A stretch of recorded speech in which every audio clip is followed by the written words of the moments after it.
नमो नमः। आज हम आप सभी के समक्ष सामाजिक जीवन में ज्योतिष शास्त्र की उपयोगिता विषय पर समुपस्थित हैं। इस विषय के चयन में बहुत ही सोच विचार करके इस विषय का चयन किया गया और इसके चयन में एक मुख्य भूमिका जो रही यह रही कि कहीं ना कहीं हम सभी जो है ज्योतिष शास्त्र को जानते हैं, सामाजिक जीवन को भी अच्छे से जानते हैं, लेकिन सामाजिक जीवन में ज्योतिष शास्त्र की क्या उपयोगिता हो सकती है, कैसे हम समाज में इस शास्त्र के द्वारा लाभ पा सकते हैं और किस प्रकार से जो है हम समाज में ज्योतिष शास्त्र के द्वारा समाज को लाभ देते हुए राष्ट्र के कल्याण के लिए, विश्व के कल्याण के लिए कार्य को कर सकते हैं, क्रियान्वित कर सकते हैं। इन सभी बातों को लेकर के इस विषय का चयन किया गया और इस विषय के लिए सत्यम तिवारी जी ने हमें जो समय दिया बोलने के लिए, इसके लिए हम उनको धन्यवाद ज्ञापित करते हैं। सर्वप्रथम जो मुख्य उद्देश्य है कि समाज में ज्योतिष शास्त्र की उपयोगिता क्या होनी चाहिए, यह जो इनका केंद्र है जिसमें ज्योतिष, योग, वैदिक विधियों से लेकर के और तमाम प्रकार के अनेकों प्रकार के नए नए विषयों का अन्वेषण करके, जिसमें मैंने देखा भी और ये करते भी हैं, हमेशा करते रहते हैं, ऐसी स्थिति में शास्त्र की भी रक्षा हो और शास्त्र की समाज में क्या उपयोगिता हो यह भी जानना बहुत ही नितांत आवश्यक हो जाता है। एक पंक्ति है, संपदः सर्वलोकानां ज्योतिस्तत्र प्रयोजनम शुभ लक्षण क्रियारंभः जनिताः पूर्व संभवाः संपदः सर्वलोकानां ज्योतिस्तत्र प्रयोजनम। अर्थात जितने भी शुभ या अशुभ लक्षण कार्यों के जो आरंभ करने की या कार्य के होने की जो संभावनाएं होती हैं वह पूर्व से निर्धारित होती हैं, पूर्व से नियोजित होती हैं और उनका जो है इस लोक पे क्या हो कि अच्छा फल पड़े, उसका जो हम क्रियान्विता शक्ति के द्वारा जिस कार्य का भी हम आरंभ करें वह कार्य जो है पूर्ण रूपेण पूर्णता को प्राप्त हो। इसलिए संपदः सर्वलोकानां ज्योतिष तत्र प्रयोजनम, समस्त लोकों की जो संपदा के नाम पर है उसका जो है हेतु है जो है ज्योतिष शास्त्र। और इसी ज्योतिष शास्त्र के प्रयोजन के लिए इस ज्योतिष शास्त्र को, ज्योतिष शास्त्र का वेदांगों में, वेद जो कि प्राचीनतम ग्रंथ माना गया है उसमें इसको जो है नेत्र रूप में प्रतिष्ठित किया गया। सिद्धांत संहिता होरा रूपस्कंधत्रयात्मकम वेदस्य निर्मलम चक्षु ज्योति शास्त्रम कलमसम। तो जब बात आती है वेद की तो सर्वप्रथम हमें जानना चाहिए कि वेद क्या है। तो वेद में क्या है कि विद ज्ञाने धातु, विद सत्तायाम अथवा विद प्राप्ते सत्तायाम विद्यते ज्ञानम इत्यादि के द्वारा वेद जो है समग्र ज्ञान विज्ञान का मूल जो है और आदि ग्रंथ वेद है। वेदों को हम एक साथ पूर्ण रूप से नहीं जान सकते थे, इसलिए जो है अंग और उपांगों के सहित चतुर्दश विद्या का भारतीय संस्कृत वाङ्मय में पूर्ण रूप से विशद रूप से चर्चा की गई। इस चतुर्दश विद्या में वेद के 6 अंगों को परिकल्पित किया गया। 4 वेद, अंगानि वेदाः चत्वारो, चारों वेद और 6 अंग जिसमें ज्योतिष, व्याकरण, छंद, कल्प और शास्त्र, शब्द शास्त्र इत्यादि को लेकर के 6 अंगों की परिकल्पना, न्याय, मीमांसा, पुराण और धर्मशास्त्र, ये 14 विद्याओं की परिकल्पना की गई। और इस चतुर्दश विद्या में अंगानि वेदाश्च चत्वारो मीमांसा न्याय विस्तरः धर्मशास्त्रम पुराणम च विद्या हेताश्च चतुर्दशः। इस चतुर्दश विद्याओं में ज्योतिर जो है एक विद्या है, ज्योतिष विद्या है, जो कि वेदस्य नेत्रत्वेन, वेद के नेत्र के रूप में परिकल्पित किया गया। और यह नेत्र कैसा है तो कहते हैं, नारद संहिता में नारद जी लिखते हैं, जो लिखते हैं वेदस्य निर्मलम चक्षु ज्योति शास्त्रम कलमसम। वेद का यह निर्मल चक्षु रहा जो जिसमें जो है किसी प्रकार का अंधकार नहीं रहा, किसी प्रकार की अज्ञानता नहीं रही, किसी प्रकार का भेदभाव नहीं रहा। और ऐसी स्थिति में अब स्वतः जिज्ञासा आएगी कि शास्त्र भी नेत्र हो सकता है क्या। तो जब हम विद्या की महिमा देखते हैं तो आचार्य भास्कर लिखते हैं नेत्रम तृतीयम चसा, यह जो है शास्त्र जो है तृतीय नेत्र के रूप में कार्य करता है। और तृतीय नेत्र के रूप में कैसे कार्य करता है? दो नेत्र से तो हम सामान्य रूप से देखते ही हैं। ज्ञान रूपी चक्षु रूपी जो हमारा ज्ञान रूपी जो है चक्षु के रूप में, ज्ञान जो है जब नेत्र के रूप में हमें प्रतिभात होता है, प्राप्त होता है, तो हमें अन्य अन्य चीज़ें भी समझ में आने लगती हैं और दूर तक हम देख पाते हैं। तो दूर तक जब हम देख पाते हैं तो इस कड़ी में सबसे जो है महत्वपूर्ण जो बात आती है इसमें कि मतलब हम क्या देखें, देखने की एक बात आई।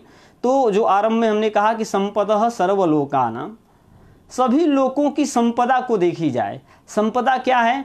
तो कहा कि स्वम स्वम चरित्रम शिक्षेरन पृथिव्याम सर्वमानवः, अपने अपने व्यक्ति अपने अपने चरित्र की रक्षा कर ले तो स्वतः ही समाज का, राष्ट्र का, विश्व का कल्याण हो जाता है। तो ऐसी स्थिति में संपदः सर्वलोकानां, सभी मतलब जो है लोगों की संपत्तियों को देखने की विधा जो है ज्योतिष शास्त्र के अंतर्गत प्रतिपादित हुई। और ये संपत्ति क्या है? तो कहे कि जो है मनुष्य के अंदर जो होते हैं, जो गुण होते हैं, सत्व रज और तम गुण होते हैं, या ये कहिए कि जो है धर्म अधर्म, संस्कार असंस्कार इत्यादि जितने भी गुण होते हैं, ये सभी जो है मनुष्य के अंदर जो संपदाएं पाई जाती हैं, इनका जो है मुख्य रूप से प्रयोजन देखा जाए। अब प्रयोजन ये क्या हो सकता है, इन सब बातों पर हम विचार करेंगे। एक सर्वप्रथम हम ज्योतिष शास्त्र की थोड़ी सी परिभाषा को देख लेते हैं। ज्योतिष शास्त्र का जो है काल विधायक शास्त्र भी कहा जाता है। वेद का नेत्र रूप इसलिए कहा गया है कि अतीतादि व्यवहार संपादनाय, अतीत आदि मतलब भूत भविष्य और वर्तमान के प्रतिपादन की कला को हम इस शास्त्र के द्वारा जानते हैं। भूत भविष्य वर्तमान में क्या अशुभ क्या शुभ, मानव जीवन पर, क्या सामाजिक जीवन पर, क्या वैश्विक पटल पर और आकाशीय ग्रह स्थितियों के आधार पर किस प्रकार से इसका शुभाशुभ फल होगा, किस प्रकार से इसका जो है निराकरण हम कर सकते हैं, कैसे हम इन सभी फलों को प्रभाव को देखते हुए अपने भविष्य की योजनाओं को निर्धारित कर सकते हैं। इस प्रयोजन उद्देश्य के द्वारा जो है इस शास्त्र की जो है रचना की गई और एकदम पवित्र उद्देश्य रहा। बीच में कुछ लोगों ने ज्योतिष शास्त्र के प्रति अश्रद्धा के कारण या ये कहें कि लोगों के भ्रांतियों के कारण इससे कुछ लोग दूर होते गए, कुछ लोग इससे कटते गए। इसका भी एक अपना कालखंड का एक विशेष महत्व होता है। उस कालखंड में ऐसा हुआ, हम इस पर भी चर्चा कर सकते हैं, लेकिन यहाँ चूँकि समय की अपनी एक सीमा है, उस सीमा में ही हमें करनी है। तो हम मुख्यभूत जो है समाज में क्या क्या उपयोगिताएं हो सकती हैं इनको जानेंगे। कहते हैं कि ज्योतिष जो शास्त्र है, तस्माद् द्विजैरध्ययनीयमेतद् पुण्यम रहस्यम परमं च तत्त्वं यो ज्योतिषं वेत्ति नरः स सम्यग् धर्मार्थ कामान लभते यशश्च। एक आचार्य भास्कर इस श्लोक को लिखते हैं, कहते हैं कि तस्माद् द्विजैरध्ययनीयमेतद्, जिनका भी संस्कार हुआ है, जो द्विज जाति से संबंधित रखते हैं, इनको निरंतर इसका अध्ययन करते रहना चाहिए। और अध्ययन से क्या होगा? तो कहे कि अध्ययनीय में पुण्यम रहस्यम परमम च तत्वम, यह पुण्य और परम रहस्य युक्त जो यह शास्त्र है इसकी रक्षा होगी। और इसकी रक्षा के साथ साथ क्या होगा? यो ज्योतिषम वेत्ति नरः स सम्यक धर्मार्थ कामान लभते यशस्य, जो इस शास्त्र को जानेगा वह सम्यक प्रकार से धर्म अर्थ काम लाभ और यश को प्राप्त करेगा। यह तो एक सामान्य अर्थ होता है। जब हम इसको विशेष रूप से देखते हैं तो धर्म की जब बात आती है तो धर्म का विचार जो है ज्योतिष शास्त्र में कुंडली में 9वें भाव से किया जाता है। तो धर्म का हम विचार करें, अर्थ का विचार करें, क्योंकि धनात् धर्मम, धन से धर्म करना है, और धन की साथ साथ जो है अर्थ की व्यवस्था, धर्म के साथ अर्थ देखे, अर्थ के बाद काम की स्थिति को देखे, जिससे कि हमारी जो है संतति आगे की ओर अग्रसरित होती है, बढ़ती है। इस प्रवृत्ति को सप्तम भाव से हम विचार करें। पंचम से विद्या का विचार करते हुए यश कीर्ति को प्राप्त करें। और इस प्रकार से जो ज्योतिष शास्त्र को जानता है वह यह सब कार्यों को कर सकता है।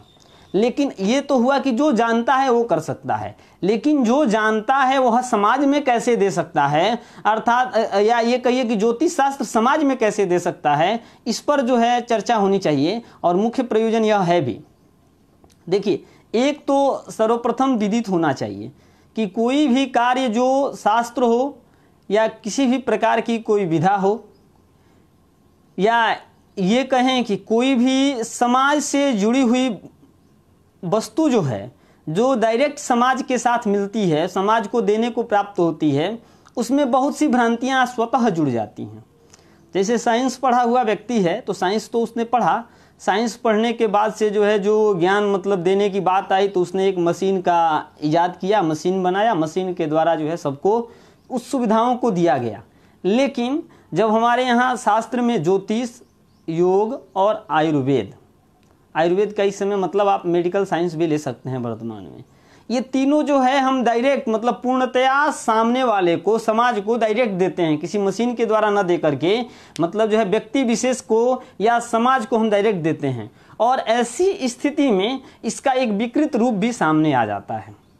आज योग के यम, नियम, प्राणायाम, आसन, धारणा, ध्यान, समाधि, ये जो अष्टांग योग हैं, इसमें से अष्टांग योग को जानने वालों की संख्या बहुत ही कम है, या ये कहिए कि जानने वाले की संख्या बहुत कम क्या है, उनको गिना जा सकता है कि कितने लोग इसको जानते हैं।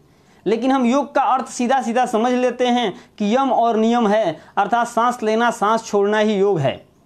योग यह नहीं है। आयुर्वेद चिकित्सक का मतलब हम समझ लेते हैं कि जैसे कि जो है वह तुरंत जो है कोई दवा दिया, ठीक हो गया तो बहुत अच्छा चिकित्सक है। चिकित्सा की विधा यह नहीं है। चिकित्सा की विधा यह है कि वह जो भी औषधि देता है, जो भी हमें दवा देता है, उस दवा को जब हम खाएं तो वर्तमान का तो रोग हम निवृत्त हो ही, आगे भी उसका किसी प्रकार का कोई जो है नुकसान, हानि न प्राप्त हो। और इसीलिए जो है, और ठीक इसी प्रकार से ज्योतिष शास्त्र के साथ भी है। ज्योतिष शास्त्र में होता क्या है कि लोग ज्योतिष में भविष्य जानने की ललक में, भविष्य में अच्छा करने की ललक में, या ये कहिए कि जो लोग शास्त्र को जानते हैं वो लोग भी जो है समाज को कुछ अपना चमत्कार दिखाने के चलते बहुत जल्द यश और कीर्ति पाने के चक्कर में शास्त्र की मर्यादाओं को तोड़ देते हैं और शास्त्र की मर्यादाओं को छोड़ करके आगे बढ़ने का प्रयास करते हैं। और इसमें जो है शास्त्र क्या भी हानि होता है। वह व्यक्ति हो सकता है कि अपने जीवन में मान, यश, पद, प्रतिष्ठा, धन, संपत्ति प्राप्त कर ले, लेकिन इसमें क्या होगा कि शास्त्र की रक्षा तो दूर हो जाती है, आगे चल के इसके भयंकर दुष्परिणाम जो है देखने को मिलते हैं। लोगों को शास्त्र के प्रति अश्रद्धा हो जाती है।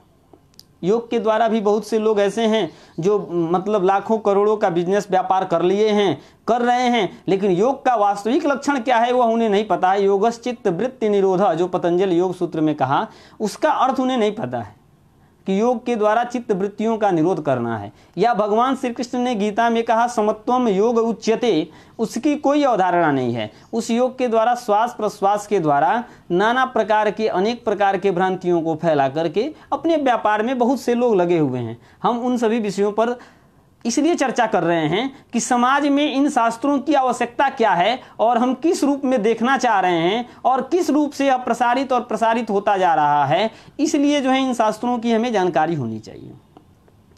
ठीक इसी प्रकार से ज्योतिष शास्त्र के साथ भी हुआ। वेद के मंत्रों में जहां जो है वैज्ञानिक से लेकर के छोटे छोटे मतलब जो है गूढ़ रहस्यों को और अड़ोर अड़ियान महतो महियान, छोटे से लेकर के बड़े से बड़े वैमानिक शास्त्र इत्यादि को, वैमानिक विद्या को लेकर के जो चर्चाएं की गई, वह न जान करके वेद को केवल और केवल कर्मकांड से जोड़ दिया गया कि वेद से यज्ञ हो सकता है, वेद से विवाह कराया जा सकता है, वैदिक मंत्रों के द्वारा पूजा पाठ किया जा सकता है, किसी का श्राद्ध तर्पण इत्यादि किया जा सकता है। इसके अतिरिक्त कोई प्रयोजन नहीं है। योग के द्वारा केवल श्वास और प्रश्वास लिया जा सकता है, इसके अतिरिक्त इसका कोई प्रयोजन नहीं है। इससे ब्रह्म प्राप्ति, सृष्टि के सारे नियमों को भी समाधि के द्वारा समझा जा सकता है। ऐसी धारणा जो है मिट गई। इसी प्रकार से ज्योतिष का जैसे ही नाम आता है तो हमारे मन में ध्यान आता है कि एक पंडित जी आएंगे धोती कुर्ता पहन करके, बहुत दिव्य स्वरूप होगा उनका, उनसे हाथ दिखाएंगे और हमारे भविष्य के बारे में बहुत ही अच्छी बात वो बताएंगे और जो भी बताएंगे वैसा हमारे साथ घटीभूत होगा। यदि कुछ अशुभ होना होगा तो उनसे कुछ उपाय भी पूछ लेंगे और उस उपाय के द्वारा हम जो है आगे के अपने मार्ग को प्रशस्त करके हम आगे निकल जाएंगे। यदि हाथ नहीं देखेंगे, कुंडली बनवा लेंगे, थोड़ा उससे आगे आए तो कुंडली बनवा लेंगे, कुंडली से जो है उनका देख लेंगे और कुंडली दिखा करके अपना जो है भविष्य जान लेंगे। वस्तुतः ज्योतिष शास्त्र का प्रयोजन यहीं तक नहीं रहता है। खगोल विज्ञान से लेकर के आदि विज्ञान, खगोल विज्ञान का जिसे आप एस्ट्रोफिजिक्स कह सकते हैं, तो आदि विज्ञान जो है ज्योतिष शास्त्र ही रहा। और आचार्य भास्कर ने बहुत ही अच्छा परिभाषा दिया, ज्योतिः शास्त्र फलम पुराण गणकैरादेश इत्युच्यते नूनम लग्न बलाश्रितम पुनरयम तत्स्पष्ट खेटाश्रयम ते गोलाश्रयणोन्तरेण कथितम। वो लिखते हैं कि ज्योतिष शास्त्र का जो प्रयोजन है, ज्योतिष शास्त्र जो है यह शास्त्रकारों ने इसे आदेश शास्त्र कहा है। और आदेश क्या है, तो आदेश की भी परिभाषा वहाँ लिखते हैं। आदेश का नाम है भूत भविष्य वर्तमान प्रतिपादन। भूतकाल, भविष्यकाल और वर्तमान काल के प्रतिपादन में, तो इससे में जो है स्वतः जो है काल गणना आ जाती है। भूत भविष्य और वर्तमान का जब हम प्रतिपादन करते हैं तो प्रथम जो है काल गणना। और काल गणना कहाँ से, तो एकदम छोटी से छोटी इकाई तक का ना, यक्षणो निमेषस्य खराम भागः, अक्ष का ये सूच्याभिनय जो हमारा पलक है इसके गिरने का जो काल है, इसका जो 1000वें भाग तक की हमारे यहाँ ज्योतिष शास्त्र में काल गणना में चर्चा है। और आकल्प पर्यंत, काल की वहाँ तक सीमा जहाँ तक कि हम सोच नहीं सकते हैं, वहाँ तक की गणना की चर्चा हमारे यहाँ है। तो काल गणना और ग्रहों के गतियों का निर्धारण करना, ग्रह गति का नियामन करना, और इसके साथ ही कहा कि जो है समाज पर या पृथ्वी पर पड़ने वाले समस्त शुभाशुभ फलों का ज्ञान करना भूतकाल में ही, मतलब बहुत पहले ही हम जान लें कि जो है आगे क्या होने वाला है, और उसके निवारण के बारे में निरंतर सोचें और निरंतर सोचे। अब सोचिए कि यदि हम मतलब 10 साल 20 साल 25 साल या 100 साल पहले अगर हम सोच लेते हैं कि हमारे ऊपर जो है इस प्रकार की आपदा आने वाली है। देखिए कुछ लोग इसका दूसरा भी अर्थ समझ लेते हैं। लोग समझते हैं कि हम जान लेंगे तो हम समय टाल लेंगे। टाला नहीं जा सकता है। 2-3 चीज़ें होती हैं, जैसे कि बारिश होने वाली है, हमको यदि पूर्व नियोजित पता चल जाए तो बारिश तो हम नहीं रोक सकते हैं। ये तो नहीं होगा कि हम आकाश में मतलब जो है दीवार चला दें और बारिश नहीं आएगी, ऐसा नहीं। बारिश तो आएगी, हम छाता लेके जा सकते हैं, उससे पड़ने वाले प्रभाव को कुछ कम कर सकते हैं। प्रभाव तो उसका जो पड़ना है वो पड़ेगा ही, नहीं की बात नहीं है कि न पड़े। तो इसलिए आप सोचिए कि आप पहले से जान लिए कि समाज पर इस प्रकार की स्थिति बनी हुई है। और ये बोलते हैं ना, एक शब्द आता है कि प्रिपरेशन, मतलब पहले से तैयारी या पूर्व नियोजित तैयारी। तो पूर्व नियोजित जब तैयारी रहती है तो ऐसी स्थिति में व्यक्ति जो है क्या होता है कि समाज के या राष्ट्र के या विश्व के जो बहुत प्रकार से नुकसान होने हैं, उतने नुकसान न हो करके, उतनी हानि न हो करके स्वल्प हानि की ओर हम बढ़ते हैं। एक ये। दूसरा आ जाता है व्यक्ति विशेष के लिए, जो कि मतलब जो है फलित शास्त्र के अंतर्गत आता है। किसी व्यक्ति की जन्म कुंडली देख करके शुभ अशुभ फलों का निर्धारण करना कि आपके जीवन में कब अच्छा काल आएगा, कब बुरा काल आएगा, इसका क्या उपयोग हो सकता है। एक तो ये हुआ। अब जब फलित में और सिद्धांत जो मतलब इसकी जो विधा है जिसमें काल गणना करते हैं, यह काल गणना भी पूर्णतया त्रुटिपूर्ण है। इसमें कहीं से भी किसी भी प्रकार की त्रुटि नहीं आएगी। सर्वप्रथम इसकी समाज में क्या उपयोगिता है, हम इस पर चर्चा करते हुए तीनों स्कंदों की थोड़ी थोड़ी चर्चा करेंगे। इसमें देखिए सबसे महत्वपूर्ण जो विषय आता है कि काल गणना हम कैसे करें। तो आप जो अंग्रेजी कैलेंडर का प्रयोग करते हैं, जो आज का दिन जो है 17 अगस्त है, इसमें भी त्रुटि है। वस्तुतः यह सौरमान से जो है भारतीय ज्योतिष के अनुसार ही रखा गया है, लेकिन यह सौरमान भी काल भेद से बढ़ता और घटता रहता है। और बढ़ने और घटने का नियामन जो है आधुनिक विज्ञान में न होने के कारण आज से ठीक 200 या 250 वर्ष पूर्व जो है 1752 के आसपास 14 सितंबर को आगे चल सीधे जो है 27 सितंबर सीधे 11-12 दिन बढ़ा करके रख दिया गया, क्योंकि बीच में जो है काल गणना कहीं ना कहीं त्रुटिपूर्ण हो रही थी। आगे भी एक दिन आएगा कि जो है जैसे कि मान लीजिए कि 17 अक्टूबर है तो 17 को अगले दिन 18 न होकर के 19 अक्टूबर कर दिया जाएगा।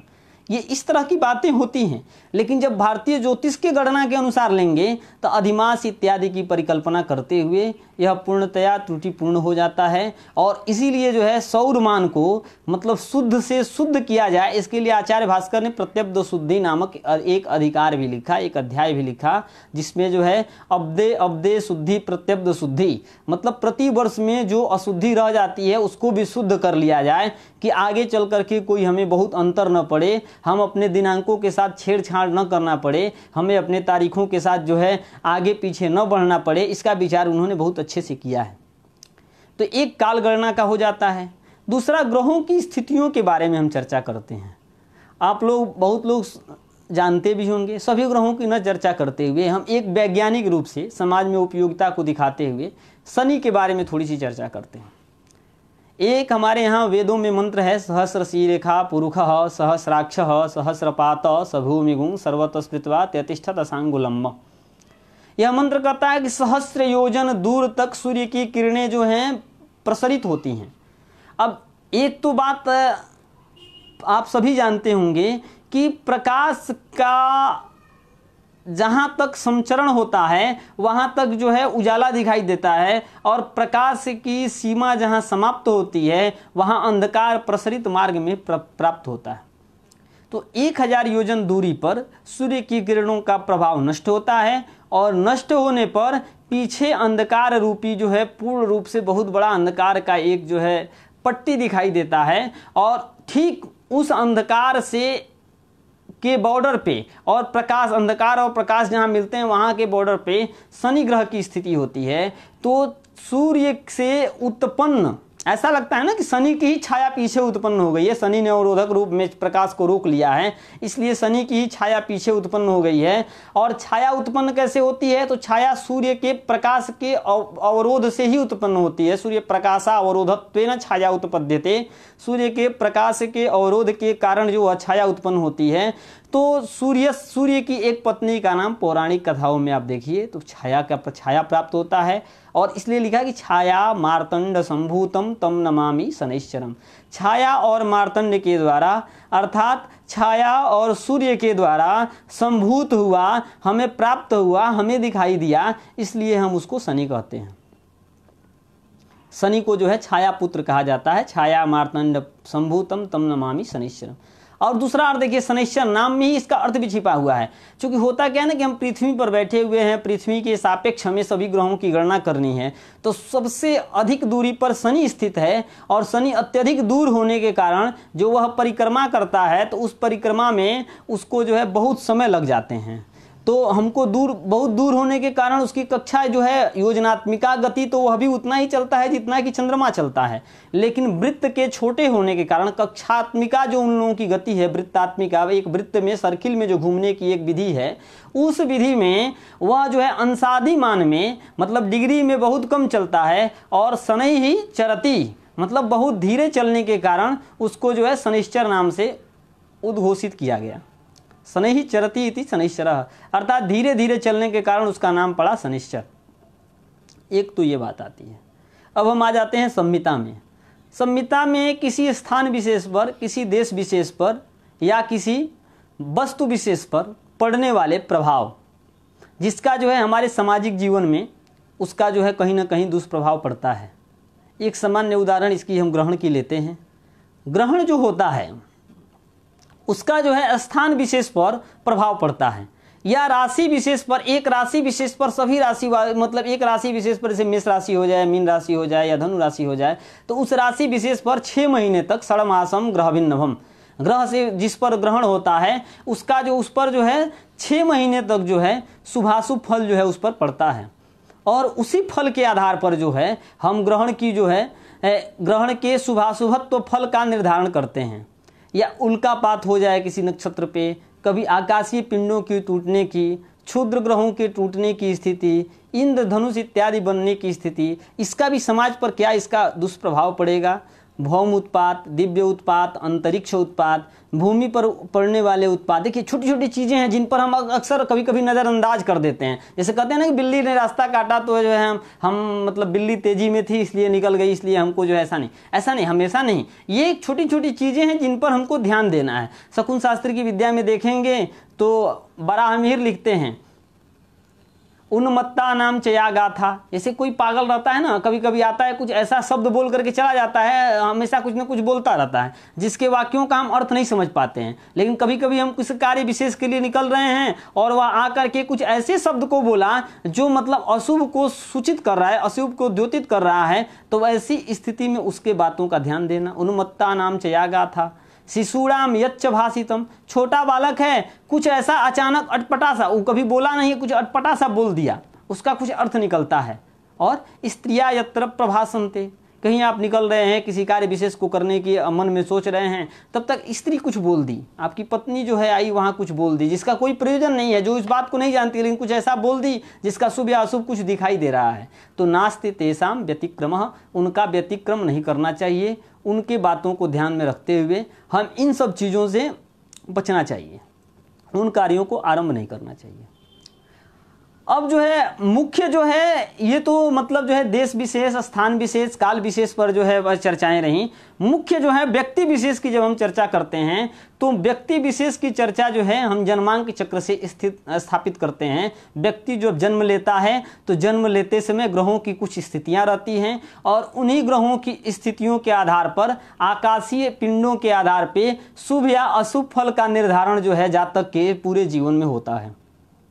तो ऐसी स्थिति में एक सबसे बड़ी जो समस्या है आज के जीवन में, देखिए बच्चे जब उत्पन्न हो रहे हैं तो बच्चे को हम पढ़ा रहे हैं, पढ़ाते हुए 7 पढ़ाए, 8 पढ़ाए, हाई स्कूल पास किया, इंटरमीडिएट पास किया, ग्रेजुएशन पास किया, एमए पास किया, पीएचडी तक करा दिए या इंजीनियरिंग करा दिए, डॉक्टरी करा दिए। न तो वह ठीक से इंजीनियर बन पाया, डॉक्टरी पढ़ाए तो डॉक्टर नहीं बन पाया। चल रहा है व्यापार उसका, हो सकता है अच्छा चले, इंजीनियरिंग क्षेत्र में हो सकता है कोई अच्छी कंपनी मिल जाए, डॉक्टर है हो सकता है अच्छा हॉस्पिटल खोल दे चले, लेकिन वास्तविक में जो समाज को उससे मिलना चाहिए था, अर्थात जो एक वास्तविक डॉक्टर, जो डॉक्टरी मतलब जो है डॉक्टर बनना चाहता था, वह इंजीनियर बन करके सेवा दे रहा है, और जिसे जो है इंजीनियर बनना था वह जो है डॉक्टर बन करके सेवा दे रहा है। तो इसका जो है कहीं ना कहीं दुष्परिणाम हमको मिलता है। तत्कालिक हो सकता है कि उसके परिवार वालों को लाभ मिल जाए, उस व्यक्ति विशेष को लाभ मिल जाए, लेकिन इससे समाज को बहुत हानि होती है।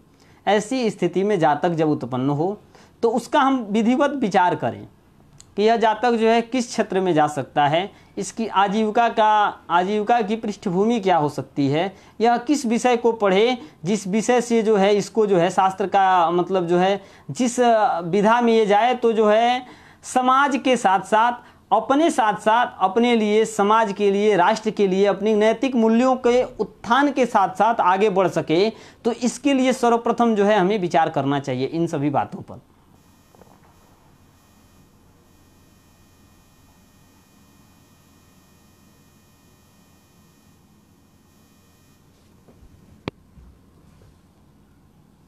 इन सभी बातों पर हमें विचार करना चाहिए। तो अब जो है चूंकि समय भी कम है इसलिए जो है अब ज़्यादा देर नहीं बोलेंगे हम। तो इन सभी बातों पर जो है हमें विचार करना चाहिए कि वह किस क्षेत्र में जा सकता है, उसका कौन सा समय जो है अच्छा रहेगा, किस समय में जो है हम उसके लिए कौन सी मतलब जो है रत्न धारण करा दें, या कौन सी जो है उसके लिए जो है विधि करें, कौन सी विद्या में उसको जो है समायोजित करें, उसको जो है अग्रसरित करें, जिससे जो है वह समाज को, राष्ट्र को, अपने आप को, अपने परिवार के लिए कुछ अच्छा कर सके। तो इस प्रकार से जो है हम बहुत से मतलब चीज़ों से बच जाएंगे। एक अवसाद की स्थिति सबके सामने आ जाती है ना कि बच्चा पढ़ रहा है, पढ़ने में बहुत अच्छा था, लोग ये सोचते हैं ना कि लड़का बहुत तेज तर्रार था, इंजीनियरिंग में आईआईटी में था, फाइनल सेमेस्टर में था, आगे जो है लाखों करोड़ों के उसके जॉब मिल जाते, लेकिन वो आत्महत्या कर लिया। इसके पीछे का जब आप कारण देखेंगे तो आप पहले आइए तो सोचेंगे कि ओहो ये तो मतलब जो है इंजीनियर बनना ही नहीं चाहता था, ये बहुत दिनों से अवसाद में था। ऐसी स्थिति में भी ज्योतिष शास्त्र के द्वारा हम उसकी कुंडली का निरीक्षण करें। चंद्रमा मनसो जाता है, चंद्रमा मन का कारक होता है, वाणी का कारक बुध होता है, नेतृत्व क्षमता में मंगल जो है देता है, बृहस्पति पद प्रतिष्ठा को देने वाला होता है, शुक्र जो है राजसिक सुख सुविधाओं को देने वाला होता है, नौकरी इत्यादि को शनि देने के कारक होता है, राहु जो है उस पर पड़ने वाले मानसिक चिंताओं का जो है निवारण के लिए राहु को विचार करें।